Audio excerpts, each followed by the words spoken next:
Greetings and welcome to Fright Night Flicks, where every night is Fright Night. Now that I've seen the new remake of The Crow, it's now time to dive into it. Is it a solid remake of the original? Absolutely not. Here's why. When someone dies, a crow carries their soul to the land of the dead. But sometimes something so bad happens. Instead of diving straight into the conflict like the original film does, this remake drags through a lengthy first act focusing on setting up the love story between the main characters. Not a great plan. Unfortunately, this extended introduction feels unnecessary, making their relationship feel less believable. As the plot progresses, it remains messy, leaving Eric's quest for revenge feeling more like a reaction to a fling than the profound connection of love.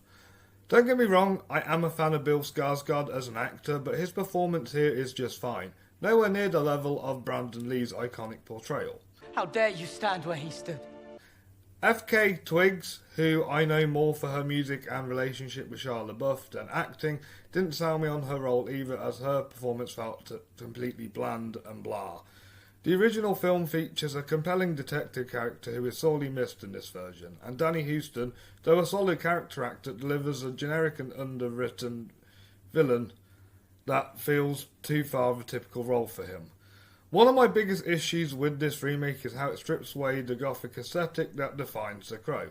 Eric's new look with tattoos all over his face and body feels more like a modern rapper than a tragic anti-hero we know. Wow, that was weird. His transformation into The Crow comes across as a cosplay rather than an authentic character arc.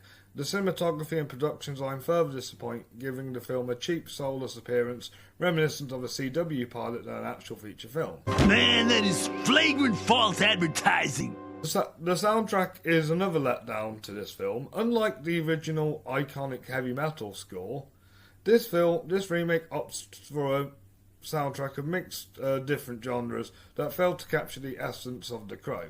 Even Walter Werkman, whose talents I admire in All Quiet on the Western Front, couldn't save the film with this score. If you're good at something, never do it for free. It's no surprise that Rupert Sanders, who directed the disappointing Ghost in the Shell remake, is at the helm here. He's a director who seems more interested in producing hollow imitations of 90s cult classic than genuine art. With this and his previous effort, Sanders has shown a knack for turning beloved films into soulless cash grabs. Boy, that escalated quickly.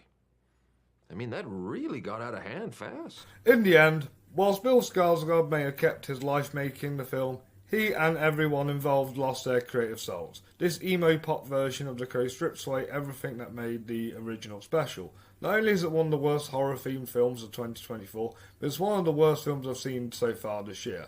I'm giving The Crow remake my lowest rating yet, a 3 out of 10 and a 1.5 out of 5 stars. Do yourselves a favour and skip this one. Stick to the original 90s classic and pretend this remake doesn't exist.